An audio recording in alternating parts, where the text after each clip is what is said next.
Don't want everybody to dance. I'm just like I tell you. And when I say hold yourself, I want all of you get ready to stop. When I say stop,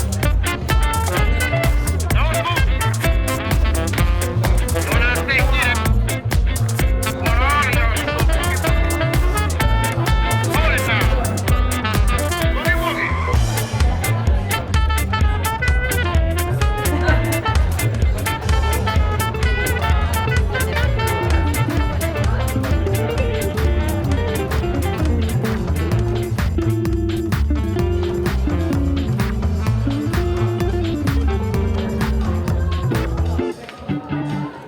Bună dimineața! Vreau să încep prin a vă spune că vă admir foarte mult. În general, admir foarte mult oamenii care se pot trezi dis de dimineață. Mi se pare fantastic. Nu sunt o persoană matinală și când sunt diferite ocazii care necesită trezirea mea înainte de ora 8, de exemplu, mi se pare că e așa, descoper o altă lume și ziua respectivă e cu siguranță o provocare. Anxietate. Vreau să-i mulțumesc Ștefaniei pentru că s-a gândit să mă alăture pe mine acestei teme. Am luat-o ca pe o provocare, mai ales pentru faptul că trecuse ceva vreme de când nu mă mai pusesem eu cu mine, față în față, la o masă, să discutăm deschis.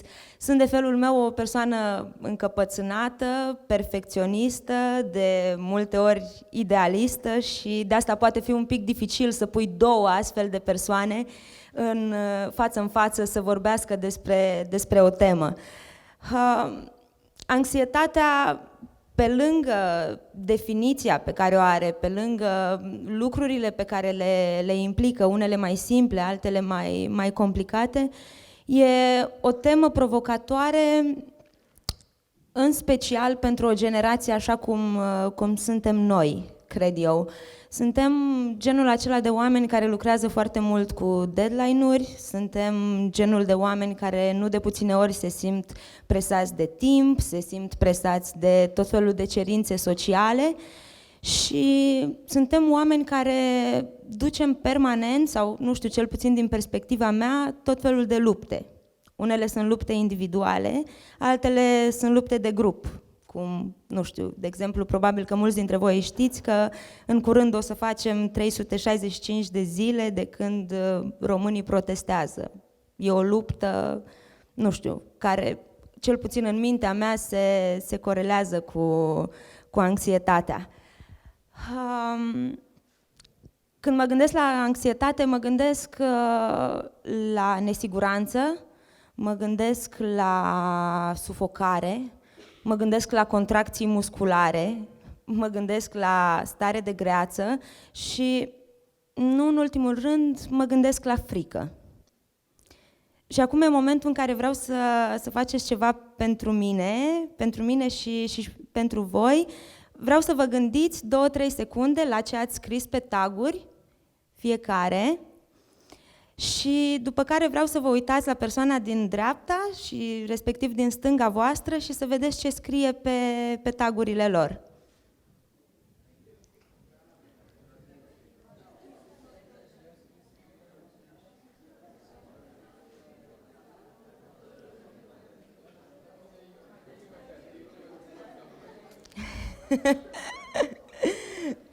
E bine, deja începem să ne cunoaștem mai bine, deja devenim familiari unii cu ceilalți. Eu nu am un tag, dar o să vă spun printr-o poveste ce aș fi vrut să scriu pe tagul respectiv. Și pentru asta o să mă întorc un pic în timp, respectiv în anul 2015.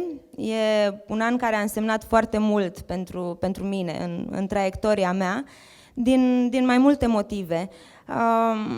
Ziua mea de naștere e undeva la începutul lunii ianuarie și asta se sincronizează, evident, de cele mai multe ori cu clasica listă de rezoluții pentru anul care se pregătește să înceapă.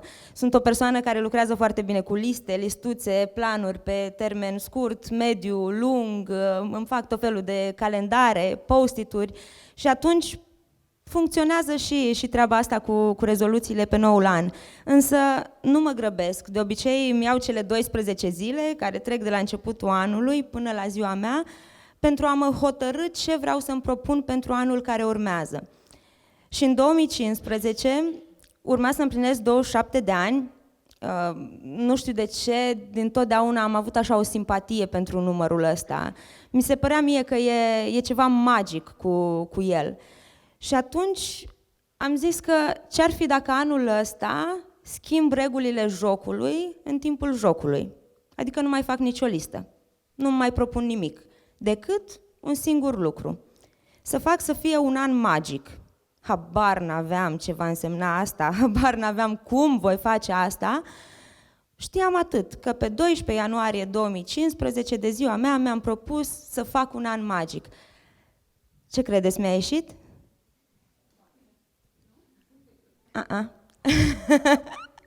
Nu, n-a ieșit din mai multe motive.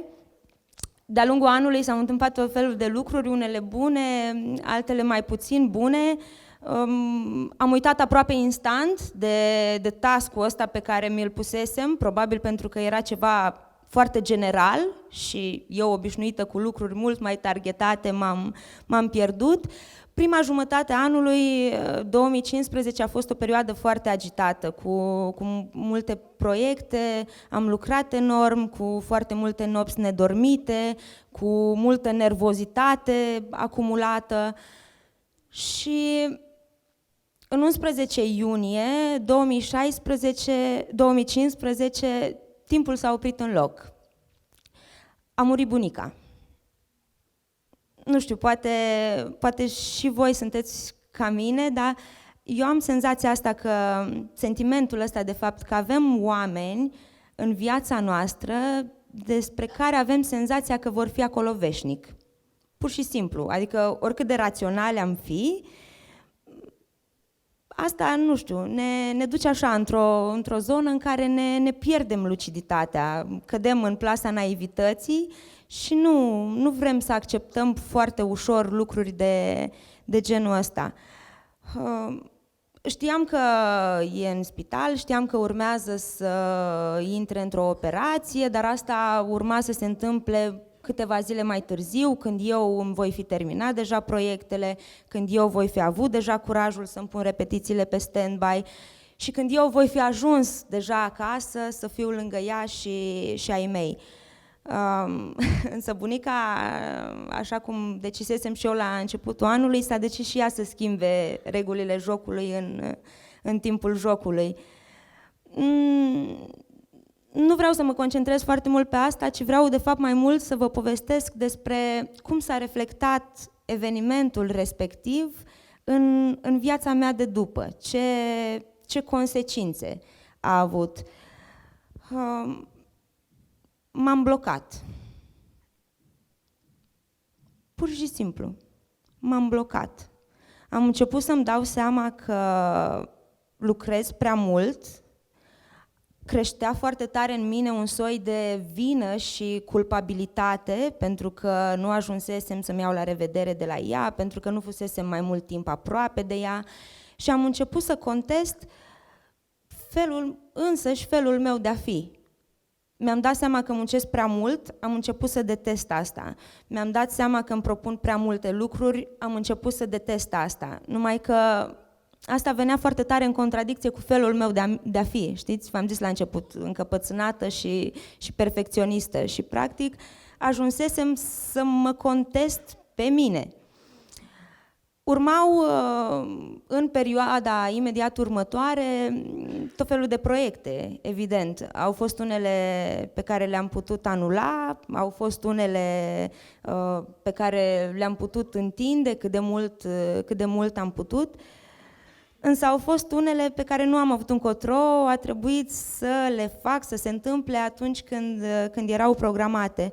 Și îmi vin acum în minte două astfel de proiecte. Unul e mai mic, e vorba de un spectacol de teatru pe care a trebuit să-l joc chiar la 2 zile după, lucru care n-a fost deloc ușor, și proiectul nostru de terapie prin artă, pe care îl facem la Create Act Enjoy.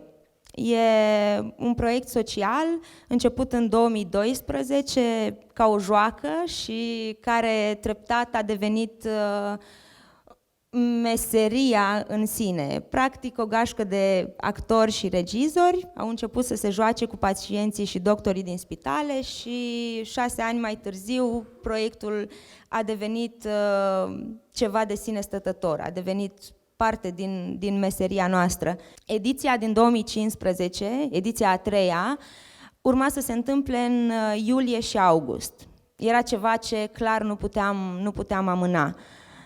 Și vine prima zi de proiect. Mergem cu toții, totul era pregătit, ajungem la spital, toată lumea intră, eu mă blochez. Din nou. Pur și simplu nu am putut păși pe ușa spitalului. Pur și simplu nu puteam să concep că voi fi iarăși expusă la persoane în vârstă, la suferință, la un mediu steril, nu știu, care evident, pe urma experienței anterioare, urma să-mi creeze anxietăți și mai mari decât îmi erau deja. Ce făceam în schimb era să mă ocup de tot ce ține de organizare, de tot ce puteam să fac pentru proiect, fără să interacționez direct cu pacienții. Bine, asta nu mă oprea ca în fiecare zi, după ce colegii mei terminau programul în spital, să mă întâlnesc cu ei și pur și simplu să încerc să le storc toate detaliile și să aflu absolut tot ce se întâmpla, numai că eu nu aveam curajul să fiu acolo. Puteam să trăiesc prin povestirile lor, dar nu să mă și aflu acolo. Și situația asta a ținut așa cam aproape prima săptămână, cam toată prima săptămână de proiect, până într-o zi când s-a întâmplat un lucru, într-o seară, să fiu mai specifică. Primisem fotografiile din spital din ziua respectivă și le selectam pentru a le posta ulterior pe site, în fine. Și am dat peste o fotografie. Am dat peste fotografia asta, care, da, e o fotografie cu o doamnă în vârstă care tocmai primisese o floare în cadrul momentului artistic pe care colegii mei l-au făcut în spital. Nimic deosebit față de celelalte sute de pacienți care la fel primiseseră câte o floare. Nimic deosebit pentru cea mai mare parte a lumii, foarte special pentru mine, pentru că doamna din imagine seamănă izbitor de bine cu bunica mea. Am stat, cred, nu știu, 30 de minute pe puțin în fața acestei fotografii. Am plâns așa cum nu plânsesem în toată perioada în care îmi negasem pur și simplu emoțiile și ceea ce simțeam. Și după care s-a produs un declic. Pornind de la imaginea asta, mi-am dat seama că frica pe care o simt, panica aia pe care o am în momentul în care dau să intru în spital și nu pot, poate fi transformată radical, adică intensitatea ei o iau de acolo și o transform în ceva bun, pentru că oamenii din spital au nevoie de noi, implicit au nevoie de mine, pentru că dacă eu iau intensitatea aia din frică și din anxietate și o pun în ceea ce știu eu să fac mai bine, adică în teatru, o să schimb ceva. În primul rând pentru ei și ca o consecință și pentru mine. Și am mers a doua zi la spital cu gândul că îmi doresc să fie din ce în ce mai multe spitale în care să se întâmple genul ăsta de proiecte și cu un gând mai general că îmi doresc să fie din ce în ce mai mulți oameni care să se gândească mai des la cei dragi. Asta a fost și ideea de la care în anul respectiv am realizat un material video pe care o să vreau să-l urmărim împreună.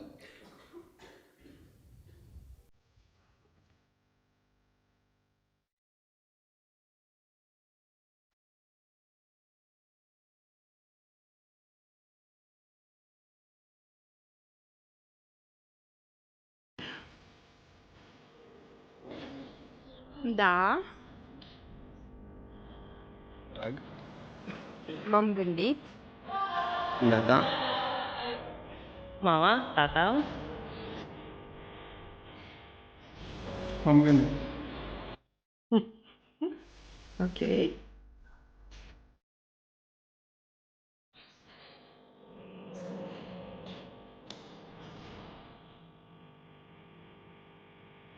Da, m-am gândit. La Piti. La mama. Da, gândit.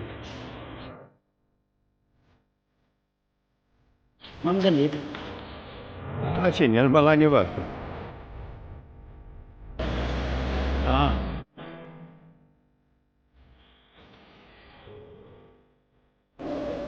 Mama. La nepoțica mea. Da.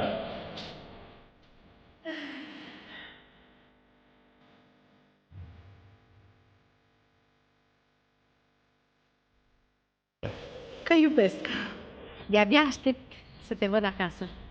Te iubesc foarte mult și mi-e dor de tine. Vă iubesc foarte mult. Să ai parte de toate fericirea din lume. Vă iubesc foarte mult.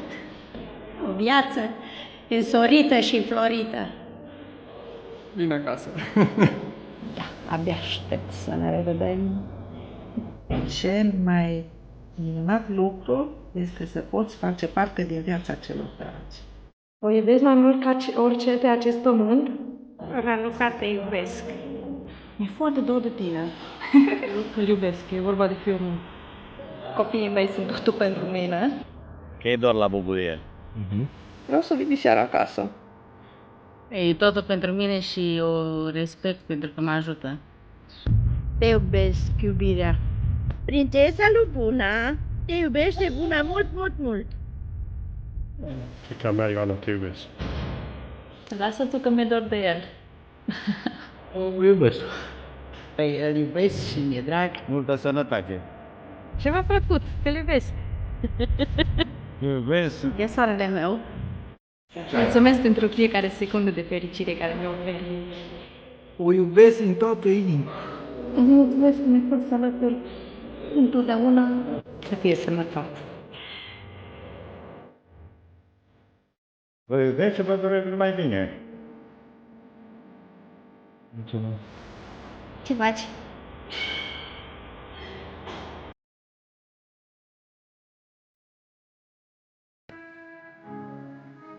E un material la care mă uit de fiecare dată când, nu știu, am momente în care simt că pierd linia sau momente în care simt că uit pentru puțin timp, că nu mai știu exact de ce fac ceea ce fac. În 3 minute mă repun instant pe bandă și revin.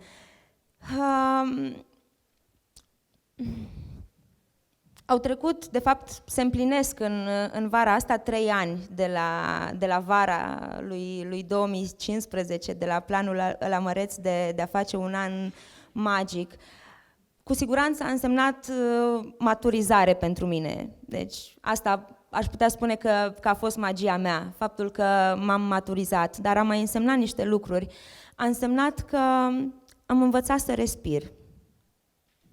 Pe bune.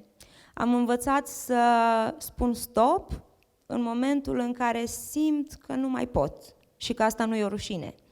Am învățat să am curaj să vorbesc despre fricile mele și am învățat să dedic mai mult oamenilor din jurul meu. În teatru există o teorie care se și adeverește. Actorul, când joacă, e bine să nu-și pună atenția pe el, ci să-și pună atenția pe ceilalți, pentru că asta îl va face pe el să fie mai dezvolt și îl va pune real în situația respectivă. Cam asta încerc și eu să fac acum, să-mi pun cât mai mult atenția în ceilalți și pe ceilalți, pentru că, de fapt, asta îmi face bine mie. O frică pe care am depășit-o a fost frica de a dezamăgi. O frică pe care am depășit-o a fost frica de a greși. O frică pe care am depășit-o a fost să vin azi în fața voastră și să vorbesc despre fricile mele. Mulțumesc!